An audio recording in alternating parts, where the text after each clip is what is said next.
Alright guys, hey Radio Man here. As I promised, as I take this process step by step, um, I've recapped the unit. I have done the, let me grab a pointer here so you guys can kind of see. So I bought good quality electrolytics and good quality, that's an electrolytic, that's the big one, it's easy to see, so that's why I pointed out. What'll be harder to see is the this yellow one here, the tantalums. I did the electrolytics and the tantalums in the main board. Oops, the power supply circuit, which is over here, I redid, and I also did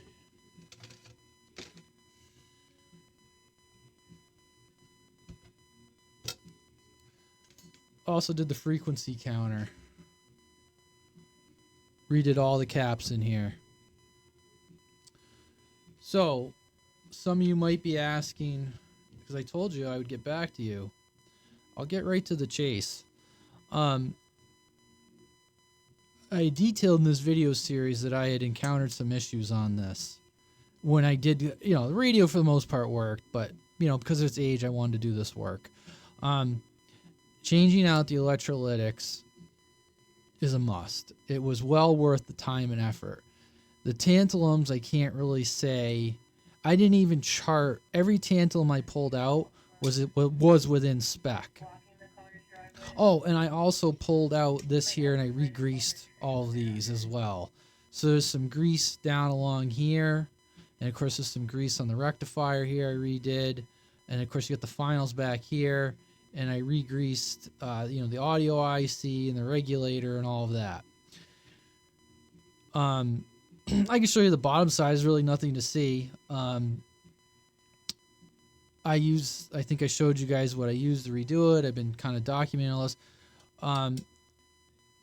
With that said, it doesn't mean that the tantalum, just because it measures within spec, it can fail.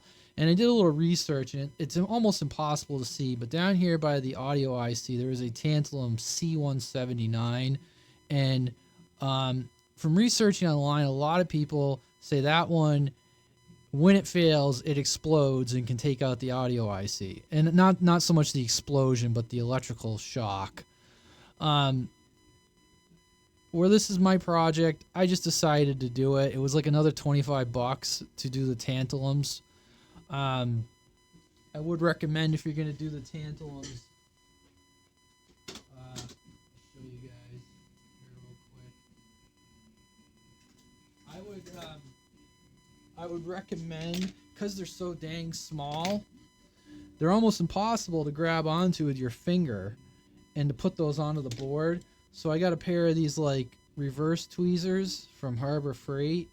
Or these can work, but just be careful because these are locking and you can crush that. But I would actually, I would go down, I would grab the part like that, and I would seat it in the board. You can't get your Jimmy Dean. I mean, look, I can't get my finger down in there. So anyways, I would recommend something like that if you're going to do the tantalums. I did not even chart. I'm going to get to that later in the video. I'm going to give you the results, because a lot of people ask for the results. I will tell you that I did this in stages. When I redid the electrolytics, it cured some issues, like with it being the frequency counter being off frequency and the radio being off frequency. That all cured itself. I still have a receive issue. I haven't messed with that yet. I found a lot of leaky capacitors in the frequency counter. That was the worst. I had to do some cleaning in there. But that's essentially it. The method that I use is I started in this corner of the radio, and I kind of just methodically worked my way like this. Just did a visual, and then I came down this side of the radio. See, I'm going with my pointer like a clock. I went all the way around, and I came around this way. And when I got to here, then I swept my way across the middle of the board to make sure I got everything. This will need to, it's a double-sided board. It really needs to come out. So I just took this out separate and did it. I got a feeling maybe I got like a dendrite or something in the IF cans. I don't know. I got to mess with that next. That'll be another video. We're getting there. This thing's coming close to being done. We'll kind of come around to that, but I wanted to. So like I said, I did not chart my results with the tantalums because they all measured with intolerance. So I didn't see the point in charting that information for you guys. But the electrolytics, let's get up here so you guys can see what's going on. I'm going to switch screens. Nope, this one right here. So as you can see here, up in the corner, I had the reference designator, the rated value, and what I actually measured. And then anything that I highlighted was a failure. Criteria for failure was anything more than 20%. So you can see some of these were 7, 8% out of tolerance, 10%, 3%. You can see this one was right on the money. My meter does not go that high. I only go to 2,000 microfarads, so I couldn't measure it. Pretty certain I created a formula, so that's why you're seeing that value there. I created a formula to calculate this. So all I do is populate the information, and then it pumped this all out for me. So as you can see here, nearly all of these were bad. And I don't know if I showed you what I used for a meter.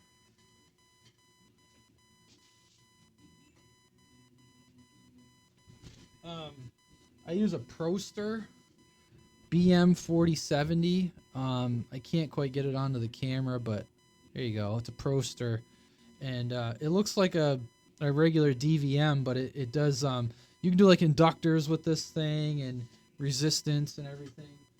So, like I said, I took a methodical approach. I did one at a time. I made note of the orientation when I removed it. And I didn't go popping a bunch out. I did a 1-for-1. I pulled it out. I measured it. I verified that it was placed correctly. And it was, the value that I expected it to be in there. And then I just went through. So as you can see here, this was well worth my time. Nearly all of these were bad. And it resolved some issues. Now, I also charted that information just to give you a visual representation. Let me take something out of the way here. Well, it's fine. We can just, what am I looking for? All right, there we go. You probably can't see it. I was trying to figure out how to blow that up, but that's 86.7% of the electrolytics were failed. So this whole red area in this pie chart were failed capacitors. This green area, which is 13.3%, were passed capacitors. So that just kind of gives you a visual representation. If we want to, like Fisher Price that down a little bit more, that's one piece of pie that was good out of an entire pie. So, again, was this worth it? Yes. Here you go. So it even says 39 were good, or excuse me, 39 capacitors were bad, and 6 were good. And I did chart that. It didn't, I don't know why that, oh, I know why. That didn't blow up when I asked it to. Let's see, so you guys can see it a little bit better. So, there's our numbers. So, let me go back to, the main camera here. So yes, it was worth doing, essentially. I don't know what else to say about it, but you guys asked for the results. It did resolve some issues. So what's next? I'm going to try to troubleshoot the receiver. I am going to add the second receiver option on the back here so I can run an SDR in conjunction with this. So we're going to try to troubleshoot the receiver. That's the only other issue. Like transmit, it's good. Receive, it's just, I hear people, it's like the IF's out of whack. I can't quite explain it, but it hears people, but it's not receiving correctly. It doesn't sound like it's deaf. It sounds like there's something wrong with the IF. So anyways, I'm just a guess while digging into it. So yeah, the next video, that's what's coming. We're going to be putting in the second receiver option. And we got an alignment that needs to be done on it. After we're all done doing all the work, we're going to align it.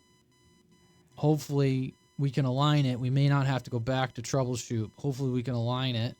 And then after that, will come the cosmetics. Like I said, I'm saving that for the end because I'm constantly moving this thing. The covers are coming on and off. And that's it. So, I guess I could show you. I mean, I don't know what there is. There's nothing really to see. Yeah, I guess there is, guys. Whoops. How embarrassing. Let me flip this over.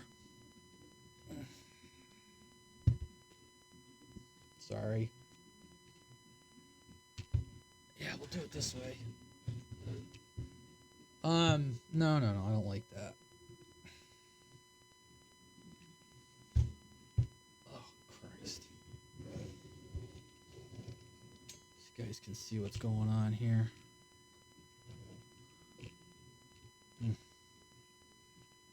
Alright. Really not much to see. Come on, focus. There we go.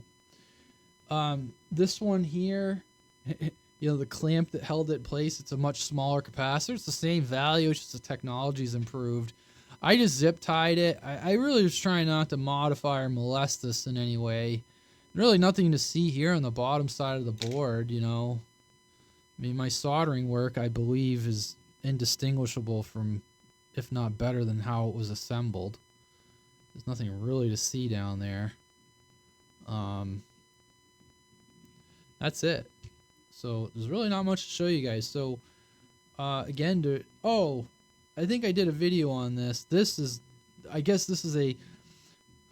thought I did a video. I had the ghost display when you powered the radio off, and I found that had to do with the whoever modified this for LEDs, the original circuit, the wheat bulbs were the cold resistance of them acted as a bleeder circuit, and it caused the LCD to stay on. I didn't have a resistor, but I had a pile of my pointer. I had a pile of these, so I just used what I had. It's just a variable resistor. It's quarter watts fine, and I just set it so the display goes off. I think I did a video on that.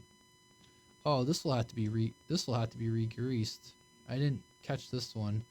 See how that grease, that's all dry, so that's not doing anything. I'll redo that. Anyways, guys, so as I promised, I would do another video in this series and just show you again. Yes, it is worth doing the electrolytics. Some people argue, well, I'm only gonna do the ones that are bad.